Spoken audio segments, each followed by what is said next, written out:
Welcome to the Energy and Hours podcast, formerly called the Grow Like a Mother podcast. I'm your host, Jill Wright, author of Happy, Healthy, Wealthy, and Wise, and creator of the Time Magic Seasonal Planner.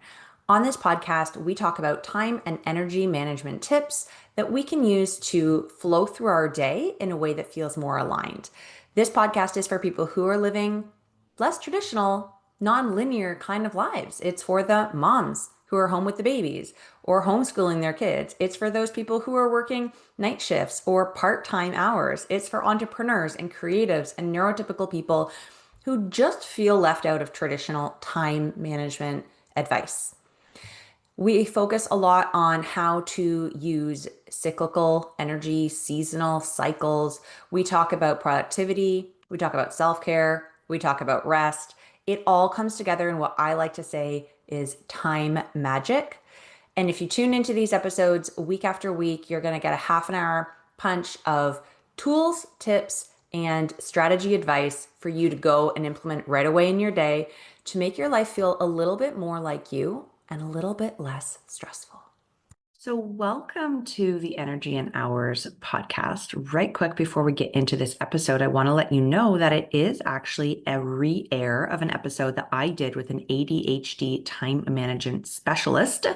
Her name is Laura Webb, and we're in October right now as I record this introduction, and I just felt called to really reshare the information on this episode. It was a wonderful conversation. We did focus a lot on how moms can use these tips, but honestly, anyone who has ADHD, autism, any kind of neurodivergence, or just a busy brain that makes it hard to manage time, you're going to find these tips and tools really useful. It was a wonderful conversation I had with Laura, and I wanted to reshare it, as I said, with you during ADHD Awareness Month here in October. So enjoy the episode. I want to also let you know that this episode is sponsored by the Momentum membership, which is a tool that I created for those of us who are looking for some structure in our days. We may be staying at home looking after kids. We may be entrepreneurs. We may be working 9 to 5 or retired or just in some way having less structure in our time than most folks do. And that can feel really overwhelming if we don't know what to do with it.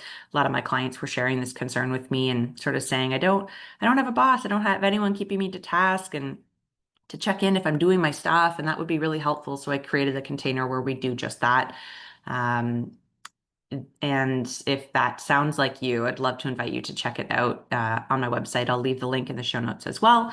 And while I have your attention, because we always do the hard thing first, which is called eating your frog, I would love to ask you to go ahead and rate and review this podcast because it really helps get the listeners in. And now that I've rebranded from Grow Like a Mother to Energy and Hours, the algorithm is confused. And so I would love to be able to give it just some extra love this month. And so ratings, reviews, subscribes, follows, downloads, all of those really, really help. And so if you're enjoying this content, I would love to invite you to go ahead and do whatever feels good for you to be able to support this podcast so I can keep sharing with as many people as possible.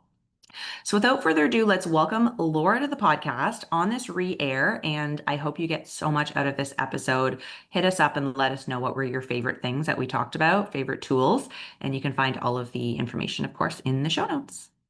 Today, I'm really thrilled to introduce Laura. She is a magna cum laude graduate from the University of Tulsa with a degree in speech language pathology. And earlier in her career at the Literacy Center in California, Laura discovered that her own struggles with reading and learning, ultimately, she got this dyslexia diagnosis as an adult. And this kind of pivoted her career for her. It fueled her passion for helping other neurodivergent students succeed and led her to earn an educational therapy degree from UCSC.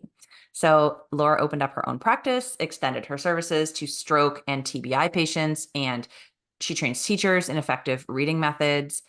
This all hits home for me, just as an FYI, because I'm also dyslexic and I've got a neurodivergent son. So right on the money. This is going to be such a cool conversation. I'll tell you a little bit more about Laura, and then I'm going to have her hop into this conversation. So in 2020, Laura founded the Learning Beyond Letters company, which is dedicated to supporting neurodiverse students and families. And after navigating the challenges of running an online business during the pandemic, which many of us can relate to, she actually received another diagnosis in adulthood, the ADHD diagnosis, which completely transformed her understanding of her own brain. And so now Laura offers virtual classes for ADHD and other neurodivergent adults, emphasizing the radical brain acceptance and empowering her clients to take control of their routines and really build their confidence. So that's kind of what we're getting into today. Welcome to the show, Laura. Thank you. Thank you so much for that intro. When I hear it together like that, it's like, wow, that was a lot. My life has been crazy. Right. Yeah, it's so fun to have that reflected back to us, isn't it? Mhm. Yeah. Yeah. Yeah, it's been a wild ride just since the pandemic. I think that's the most, self-aware that I think a lot of us have been through in the last 4 years. hmm Yeah, Mhm. it's so true. And the way that we work was really impacted, obviously, with this sort of all digital, all the time Oh, environment that we found yeah. ourselves in. Yeah. And so many people in my world are experiencing this new diagnosis situation like you did. So can you tell me a little bit about like how did that come to be? Yeah, I mean, literally, so I am trying to put an entire business where I do educational therapy with students online. And so I'm taking it from in person to online in that emergency situation of the pandemic 2020. And I'm going, okay, I'm doing it. I'm, in another state. I actually got stuck in Oklahoma visiting my family. And so I um isolated there, and it just turned out that it was an awesome experience, and it's made my business what it is now. But in the throes of it, I'm going, okay, all of my trip tips and tricks and managements are gone. I don't have my uh office manager. I don't have any body doubling at work. I don't have my teammates. I don't have anybody with me. And so as I'm, doing everything on my own and setting schedules and just going through my day alone and trying to stay motivated and do all those things, but by myself, it got really, really hard. And so I started writing out like, okay, all of these things I'm seeing in myself that I probably had just integrated ways to deal with before. And I'm listing them out, and after about a year of that, I was like, "Okay, this is really hard." And so I literally just marched into my doctor's office, and I was like, here's a list of all the things that of why I think I probably have ADHD." And the TikToks and the videos that became readily available, I think everyone was sort of going through the same thing, but there are women all of a sudden able to talk to other women and make these videos, so that we all sort of came to this at the same time, and all of a sudden you have that community online and that reach that you didn't have before. And it was just so cool to be like, okay, this makes so much sense. Because you mentioned, so ADHD and dyslexia have a 50%, comorbidity. So it makes total sense. I knew I had dyslexia, but it's like, oh my gosh, I also have this other thing, and it helps me so much. But there was definitely a time of like acceptance, and Oh, of yeah. that brain that's something else is going on here. So after the acceptance part, is that what do I do about it? Yeah, and that makes sense because so many of us grew up sort of hearing in the peripherals about ADD, ADHD. The whole Ritalin thing was Mhm. like huge when I was young. My brother got Yeah. put on Ritalin, and like all of this stuff that we kind of had this negative connotation associated with it, and it was always other people, right? It wasn't as Yes. prevalent, like you said, it Yes. wasn't as talked about, and sometimes they would need to be separated in school, and we would see behavior issues, and so getting that And you diagnosis, mentioned your brother always men or boys, like, yeah, that to me, it was never a woman or a yeah. girl that I knew ever. Yeah. Exactly. Yeah. And now being told like, oh, your brain actually works this way too, must have been a little bit of a mind fuck. Like, huh, what? But Yeah. I'm not a boy. I'm not, my behavior's not out of whack. Like I don't need to, I don't feel like I need to be medicated. Like, what does this mean for me? Yeah. Right? I mean, and I have been working with students with this brain, diagnosis for years. Yeah. Yeah. And every once in a while I'd get a little girl that had the inattentive type. And, she was maybe called a daydreamer, or it's like, okay, well, let's try to bring her back to earth and help her with these things. But it was very rare. And I certainly didn't know what it looked like in adult women. So I just, even an expert in the field working with children with ADHD every day and all kinds of other issues, just never applied it to myself. Right. Yeah, I'd be Yeah. so curious to know, and maybe you have these stats or maybe not, but just popping up now in my head to say out loud that I'd be so curious to know what the numbers are in terms of like how many Yeah. people really do have ADHD or a neurodivergent brain, or like those numbers must be changing all the time. They are, and they're going up and up and up, especially in late diagnosed women. There are a lot of us in our 30s and 40s that are going, wait a minute, Yeah. we are also struggling in this way, and we need to be helped. And I think that it's increasing exponentially, actually. Yeah. The thing that I love is that there are people like you who are out there doing the work to help either newly diagnosed adults or kids struggling through this, because it's not something that's like that it's not a complete roadblock in the way that I think we used to think about it. There are Right, tools, right. there are things. And actually, you mentioned body doubling earlier, and I wonder if you could just break that down for people who either missed it or don't know what that means. Oh my gosh. So my sister's my favorite one, but I used to do this and not know why I was doing it. But I had a best friend, and we would just come over, sit, and I would have her sit on my bed while I folded all my laundry. And then I would go over to her house and she'd say, Okay, just sit there and let's talk while I'm doing this thing and let me finish it. And then we'll go out and do the thing that we were going to do." We would just do that for each other automatically. And now I know that the term for it is body doubling. And really it can be on the phone, it can be a podcast in your ear, but that is what you are doing when you need someone to be there with you to get a task done. And the reason that you need someone to be there with you is to create that inertia for you. So we have trouble starting a task. And if you have someone there, it's like, okay, they're here too. So now it's what worked when I was doing educational therapy. It's why it worked when I was there with my students. We are going to get this done together. You don't feel so isolated. You don't feel so alone in the task and just in that freeze fawn mode, because that's another term. I mean, there's just all this stuff to learn now about yourself, and you start to go, oh my gosh, yes, I do that. And how to get out of it. Totally. There, like you said, there are so many more concepts that we are learning, and it feels like a big responsibility, and almost a pressure to have so much information available to us now about our brains and about our nervous systems and about like there's so much more information available that we are able to use to help us live a more aligned, easeful life, but it can Yes. almost feel overwhelming.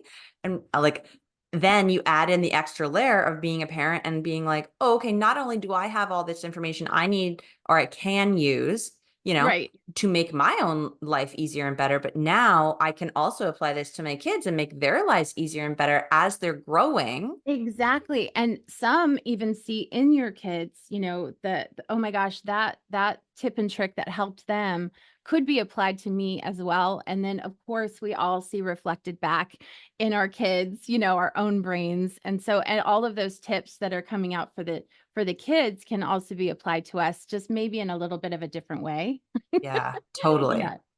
Okay. Um, One of the things that we do is we have trouble, like I said, the inertia of starting, right? So motivation, that's like a huge word, is just like, how do you get motivated? And we had talked too about just how do you set up your life? So say I'm in a pandemic and everything is nebulous. There's no, person to meet. There's no office to get to. So if you have this nebulous schedule and you're trying to set yourself up, okay, I need to do this and I need to do that. How do you even start? How do you and a lot of us now are online or entrepreneurs that have had to shift our careers into a different world now, and it's not innate for us.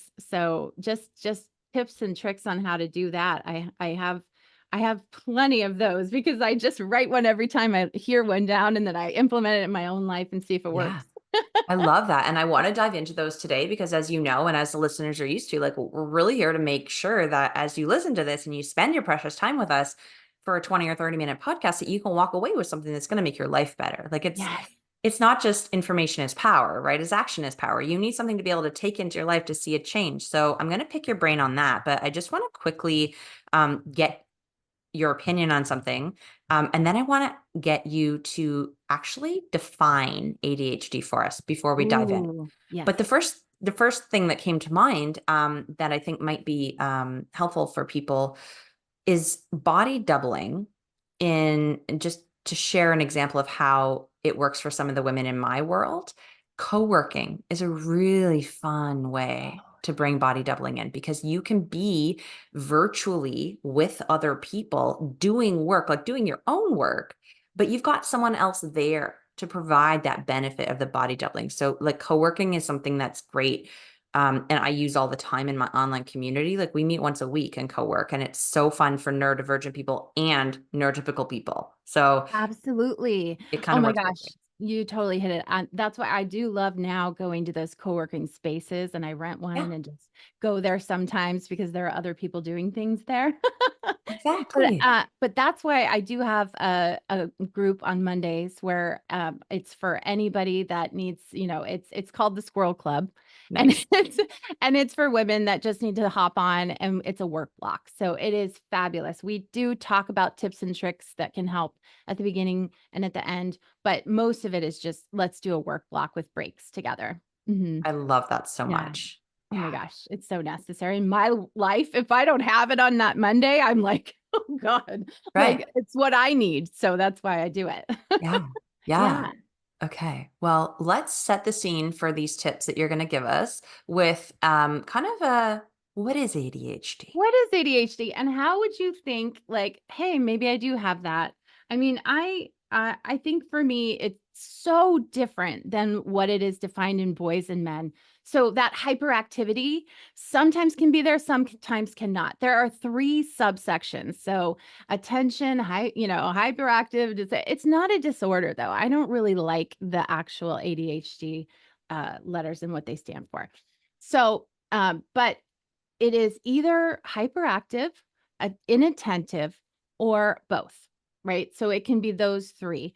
The hyperactive one is the one has gotten most of the attention in the world because if you imagine if you're a teacher and you have a little boy that's just like buzzing and he's demanding more attention because his body is interrupting the class, right? So that's why the the that one has maybe gotten more attention. And then us little girls, we were just nice. We were making it through.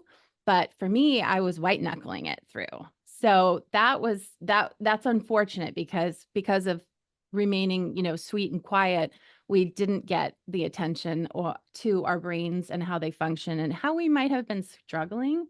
But yeah, those three types are the DSM definition of ADHD. Right. So I wonder in women, is it more or what is the difference between just ADD and Yes. ADHD? So now they actually don't use ADD. That's Okay. the consensus is that it is ADHD with those three subtypes. Thank you. Yeah. That's very helpful. Okay. Yes. I Cool. know because a lot of people do still say that. And it's like, yes, that means without the hyperactivity, but they changed that. And it's all very confusing because it's like they keep going back and forth. But it's As we learn, ADHD. right? Right, right. But it's ADHD and you can either be one, two, or three. And it's, Okay. hyperactive, inattentive, or a combined type, which is Or both. both. Mhm. Okay. They're kind of doing the same thing with ASD with autism Yes. spectrum right now, Yes. which is what my I have a kid diagnosed on the spectrum. And so it's very Ah, interesting to see as things change and shift, right? But yes, I'm exactly. diagnosed. I know. And my sister's on the spectrum too. So like that's another thing that's close to my heart. Mhm. Totally.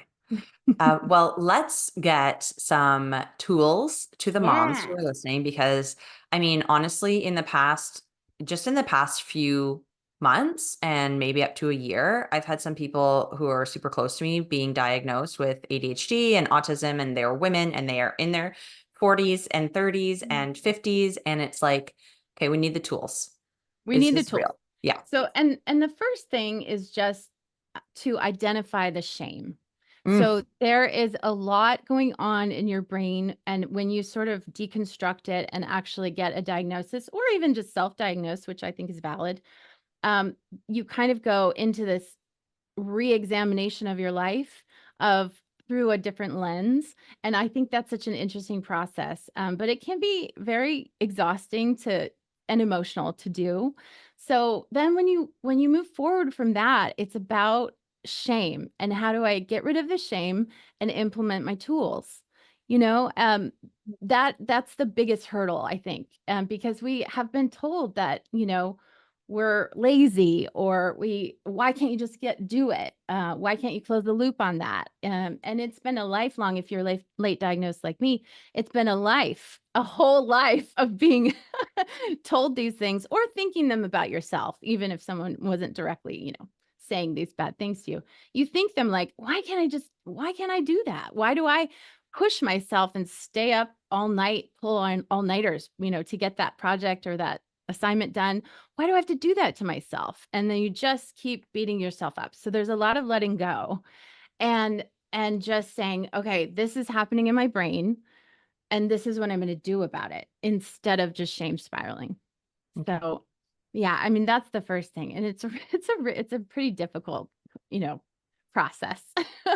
But so people say, well, you just make a list and then you go through that list. And, you can have the highest of intelligence, like a lot of us are. It really is. I think some of the most creative and intelligent people I know have ADHD. And so, but you have this cognitive black hole when it comes to prioritizing and time management. But that's okay. And that's my thing about radical brain acceptance. I mean, I hope everyone's read Radical Body Acceptance. I love that concept. And now we're just talking about, this is your brain. This is the way it is. Don't beat yourself up. Let's just implement some tools, because that's okay that is happening for you. Yeah. Love that. So some of the things that I go over, and I'll do in my group too, are, how do we make routines? Because we automatically rebel against routine. So if we can know that about our brains, then we can go into a 3-week cycle. Mm, So I like to, because a habit does, they say, and they, like men, right, will be like, right. do 90 hard or 21 days to a habit. It's like, that's different for us. Yes, you want to have routines because routines help in consistency in life. But what if you change it up every 3 weeks so that your brain doesn't do that thing where they just rebel and don't do it at all? Right. So those kinds of just ideas theoretically really help with just knowing yourself, knowing you're going to get bored with it. It's going to change. You're going to have to change it in order to keep doing that. And I'm even thinking about something like taking your vitamins. I mean, that's a really hard thing to do sometimes. Some days I don't get it done. But how do you keep taking something every day, doing something every day? So there's habit stacking, where you can put the vitamins, by your coffee, or whatever the first thing you do in the morning is, right off the bat. So for me, I go into the coffee, and right by the coffee maker is all of my vitamins, which are healthy for my brain. And if I don't take them, really affect how I function, right? So it's like this circle of, like, if I don't take the vitamins, I'm not going to do well in my day and my week. And so that's really important. But I have found that for others, like my sister, who is on the spectrum, but really, really does well with those pill organizers. She'll just do Yes. it once a Yeah. month, put them all in. For me, I found I have to actually do the pills and put them in a little container every day while the coffee is going. So while the coffee is going, I do it. I almost like have to gamify it. Yeah, I've heard that. I had a client once who was an entrepreneur. She was doing a lot of things and she was ADHD. And she's like, I need to gamify Yeah, everything if it's going yeah, to you do. You and just doing that too, like, that's all right. How do I do that?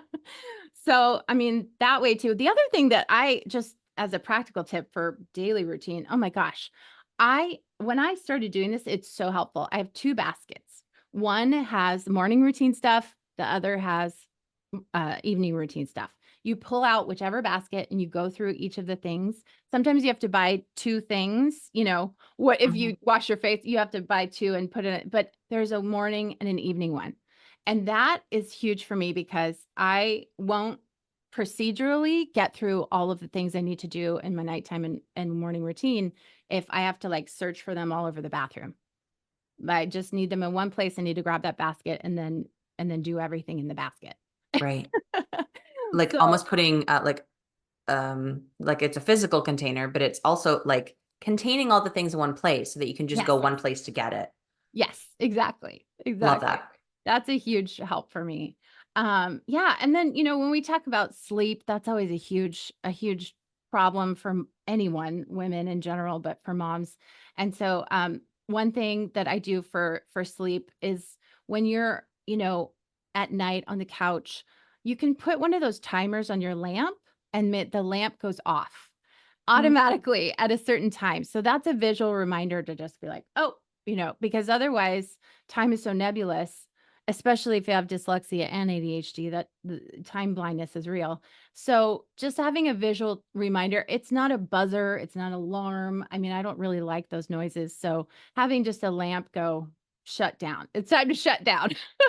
And then at least you can start or you can take the cue or but it kind of makes you move because you're like, I can't see anymore.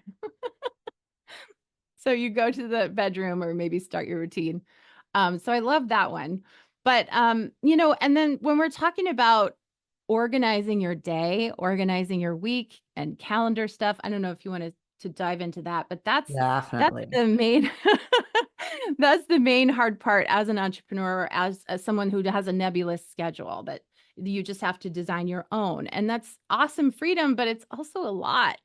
It's a lot to do, a lot to put on someone not to have your schedule done for you. Yeah, definitely. And it's almost like you have too much space and you don't Yes. know how, right? Like I've heard that. And so how do we Right. organize that when it Yes, feels just, yeah. and prioritize. So, yeah, if and there's that thing, if you have 3 hours to do something, but you do have something to do, say, at 3 o'clock, your children come whatever. So, but if you have 3 nebulous hours, that can feel like forever, and you can also get stuck in freeze fawn waiting for that appointment at 3 or that thing you have to do or that pickup you have to do. So there's a hard blocks of time to fill. So what we do on our Monday group is to brain dump at the beginning of the week. Just write everything out that's in your brain out down. We started out, we've consensually kind of said, you know what works best is a personal list and a professional list. Mm, I used to yeah, put I it like all on that. one list and recommend putting it all and then highlighting and switching it and making 2 lists out of that if you needed to. But I'm on the other side now. I really have 2 notebooks. One is personal and one is professional, and it really seems to work better for me. So, we brain dump. I always have my 2 notebooks out, one personal, one professional, and just write everything that is up there because it's all storing and ruminating and if you can get it out, that's the best idea. Yeah, I love a good brain dump. And I do Yeah. the same thing with a lot of my clients is like instead of just 2 big lists, we'll even break it down to like the different pillars within your professional role. Like for me, it's like the podcast, the book, the coaching. Yes. And then I have a little to-do list for each of those. So it gets even smaller. Yes, and under that and that's fabulous, exactly. Because 'cause you're like, "I have all these hats that I wear," because Yes. you're so creative and you're doing a lot of things, but that can get overwhelming, and then the thing is when you get all of that written down, you stare at it and it is overwhelming. Right. So then how do you deal with the sorting that has to come right after that? Sorting and prioritizing right after that, because it does look so overwhelming. You're like, "Oh my god, how would I ever get all of that done in the week?" So, time blocking, I always ask the women in my group whether they are a digital or a paper person. It's totally fine to do either one. paper calendar, digital calendar. Either one, you want to do color blocks of, like you said, if you have podcast in green, you want to, do the task and know where to go for that list. But you could just color block in green in your digital calendar. And that way, you know that you're going to work on it for that amount of time. Hmm. But to have a list, people will say time block, just, oh, carve out an hour to work on the podcast. For us, if we went to that green, block and said work on the podcast, we might get so creative and get an idea and like go down this rabbit hole that is not a priority. So you have to have a list of prioritized things that you need to get done during that green block, Hmm. or right, or you're just gonna sort of do something that doesn't really matter right then, which is fine, but, that makes life hard sometimes. I love that. And actually, it's making me think about how I can tweak something that I offer as advice to people. I often will tell them, like, after your to do, write a dash and how much time it's going to take Yes, to do that yes, thing. But now I'm just realizing, like, we can do the thing on the list and then we can dash, like, we can number them in terms of priority, which would yes. be really helpful as well at a Yes. glance. Yeah, or even just a star next to it of like, "Oh my gosh, this would make me, really happy to get this off my plate first, and it would relieve the stress." Because it's all about how we hold it. We hold a lot of stress in just the amount of things that we have to do. Even if they're small things. It's like you could have a list of really, really small tasks and you won't get to it because it's so overwhelming you can't even look at it. Hmm. So there's that emotional boundary, that you have to break in order to just get to it and get things done. But anybody that you can call in to body double in any way for those nebulous times, I say is a really good thing to do, man. It is difficult to get those things done. I struggle with those big chunks of time that I have carved out on purpose to work on things. But then where do I start? Which thing do I work on? How do I do this today? Right. Is something like an accountability partner or something like that a helpful Yeah. idea? Exactly, exactly. So in my group, like the accountability, I offer scheduled emails to go out. If you tell me something that you really need accountability on, I'll just schedule an email and it'll check in with you on Thursday or Friday. And exactly, anybody, if it's a friend, if it's a partner, I mean, you really have to explain though why you need that. And then that person has to be very careful about um, not triggering the judgment feeling in us, right? So it has to be the right person, and you have to really explain what you need them to do or to say, and it can just be a gentle check in. It doesn't have to be like, well, why didn't you get it done, or the follow up questions. You have to tell them exactly what you need and what to say. Right. And I wonder if that's something that you can even, I mean, depending on how proactive you can be, but setting up little reminders to ping on your phone or scheduling emails to yourself if you don't have someone safe that you can trust to, hold that role for you. There Yeah, might be that's a ways. really good idea. Yeah, because you could just schedule emails out Yeah. and say you have things you need to do by Friday. You can Yeah. schedule them for Thursday morning and just say, how's it going, me?" I love Right. that. I love Exactly. that as a self-love like act. Yes. Yeah. Cool. That's a Cool. really good idea. Yeah, I mean, the week goes on and sometimes the more and more and more we get overstimulated, right?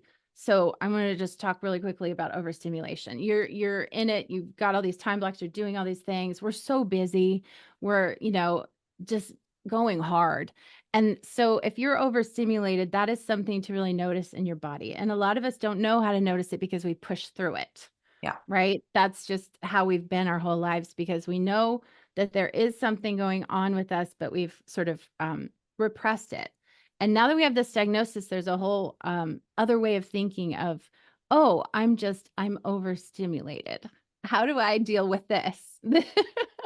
So, I mean, my go tos for overstimulation, and another word for this is just in your anxiety brain. Like if you're Mhm. just in it, right? And you're stewing. I don't know if you saw In and Out too, or Inside Out too. Oh my Yeah. gosh. That was just like, oh, I can see that. But I always tell my students and my clients like the loops, there's these earbuds that are called loops. You can get them in half noise or full, or there are some even that you can go 3 modes and they let a certain amount of noise in when you're out in the world. So if noises are something that really hurts your brain, and you notice like, oh my gosh, I go to that place, whether it's even the grocery store and it's too loud, you can put these little things in. They just look like a little decoration. I mean, or you can go for the whole big headphone thing. But I do that a lot, just to play some relaxing music, not to try to prevent overstimulation, or to calm down with the soft music when you are overstimulated. And then, just the practice of taking 5 deep breaths can be huge. Where our brain chemistry literally changes after, I think, 3 to 5 deep, deep breaths in and out, right? And the nasal breathing that I usually recommend is like the in one nostril, out the other. Those Mhm. are hugely helpful. But if you're really, really in it, if you have time, even 5 minutes of uh anything weighted blanket, eye mask, like take the senses away if you can for just a 10-minute, a fuzzy blanket, like a reset, I call it, of just all the cozies and take away all the senses, really put that eye mask on.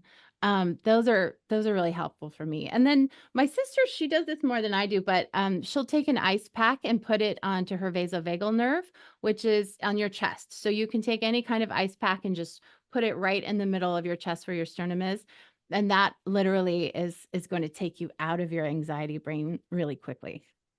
I haven't heard that one. That's fantastic, and I will use that for my son. Thank you. Yes, just put it right here, and it can be a soft one. They even have characters for your son. They have ones in different character shapes, so that you're just hugging it. You're just cozying.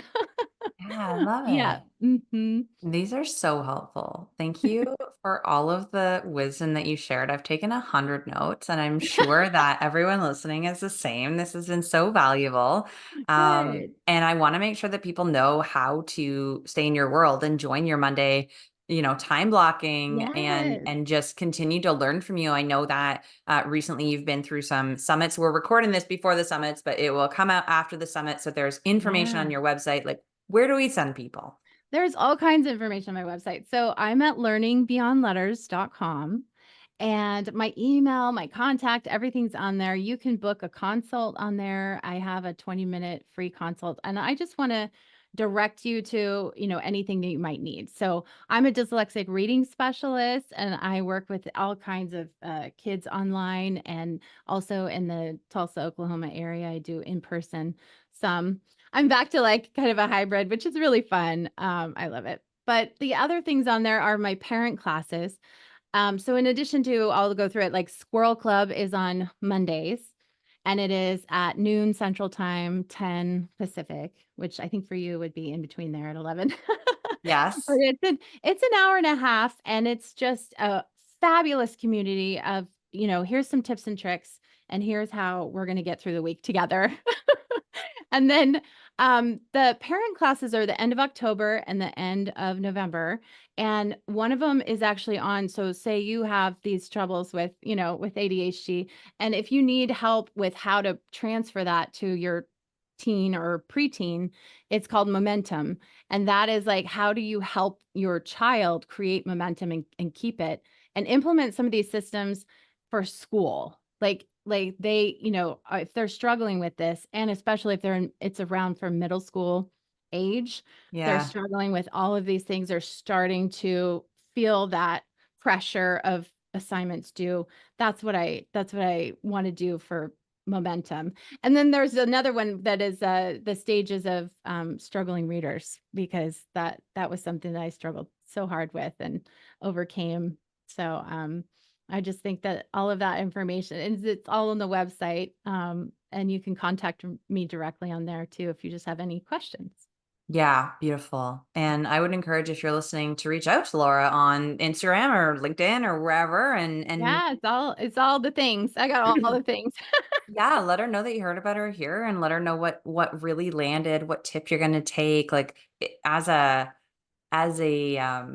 as a coach and as an educator and as someone who is out there in the world helping through service, we love to know what lands. And so hearing from you Absolutely. guys is incredible. So be sure to reach out and go and follow her. And yeah, I'm so grateful for your time today. Thank you so Me much for too. being. Thank you. Thank you so much. That was so amazing. I'm just always happy to talk to anybody. And it sounds like we have so much in common and we've had this experience. Yes, Yeah. absolutely. Yeah. And I bet we're not alone. I bet you No, there are other women out there too I saying, know yeah, it's so thank you. true. There's so many of us now. And we just need to find each other. That's all.